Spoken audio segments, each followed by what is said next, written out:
Hi, my name is Molly, and I'm the Senior Bear Team Manager here at the Chengdu Bear Rescue Center. I'm part of a team that helps to look after our 98 resident bears, the majority of which are Asiatic black bears, or moon bears as they're more commonly known.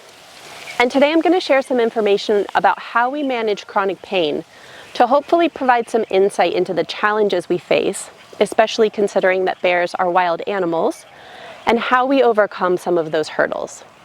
So let me take you through our approach to managing chronic pain in bears. We have to start by first acknowledging that bears also suffer from chronic pain. Identification and management can be challenging because bears are incredibly stoic and will often continue to live their lives as if they're not experiencing any discomfort. This forces us to be really great observers and to be able to notice small and subtle changes. And while we may be working with fewer resources at our disposal, so much of how we identify and treat chronic pain in bears is informed by you and all of your work.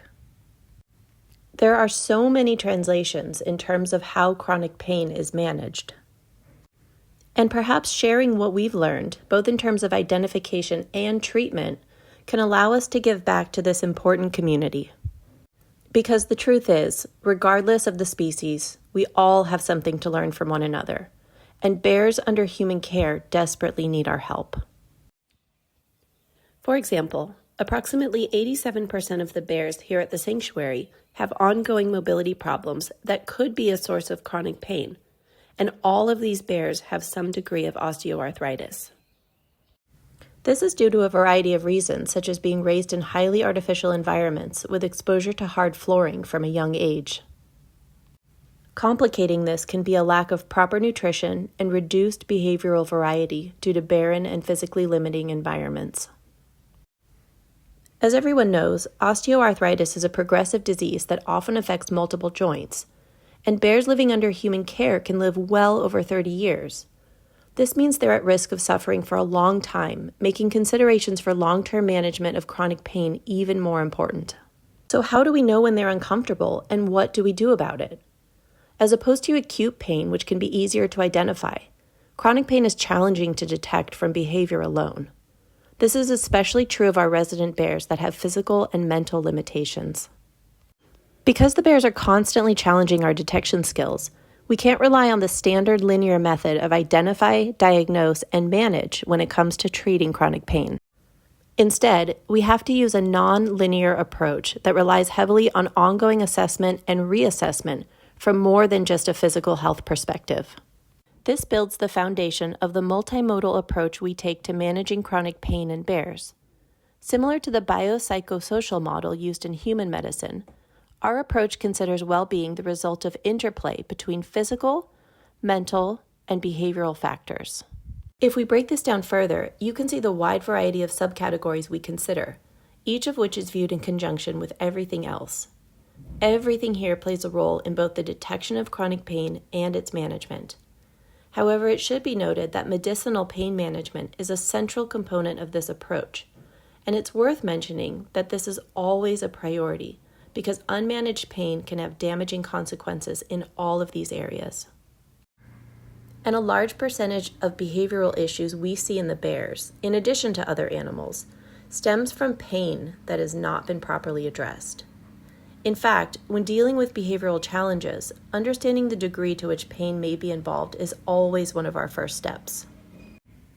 We have to remember that pain is a complex, individual experience. It's not just about the sensation of pain itself, but also how it makes the bears feel and how those feelings impact the bears' lives. In fact, the emotional impact of pain is significant, and chronic pain can really damage the bear's experience of life.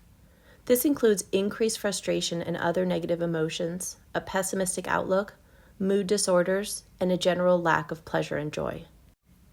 And yet, pain is inevitable. So with chronic pain especially, the question becomes, are the bears still enjoying their lives, and how do we know?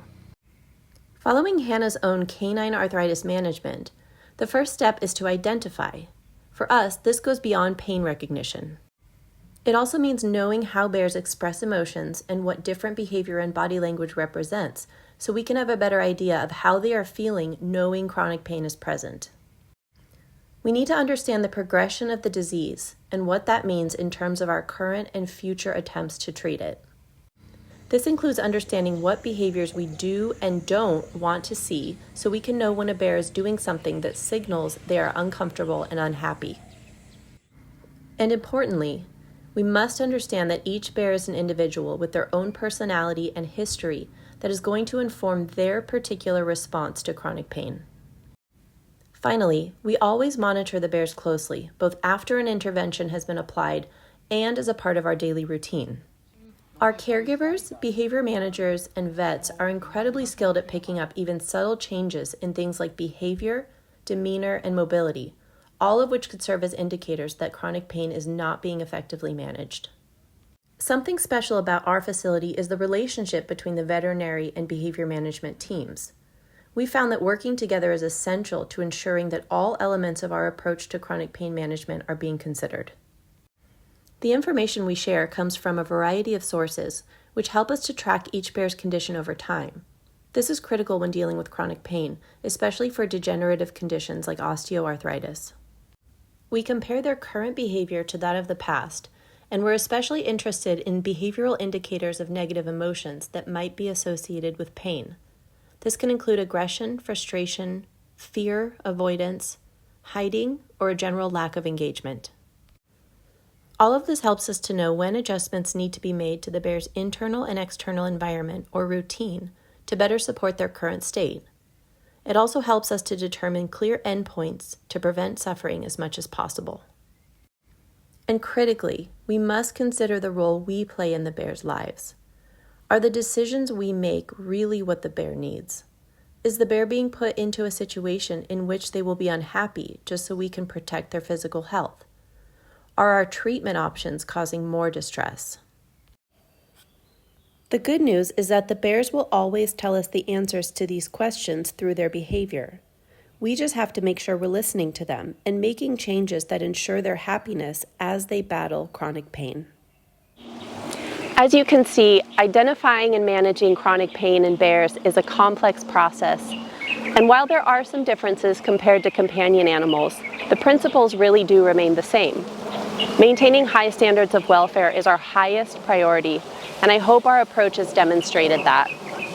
So thank you all for watching, and keep up the amazing work you do every day to keep the animals of the world as happy and comfortable as possible. Thank you.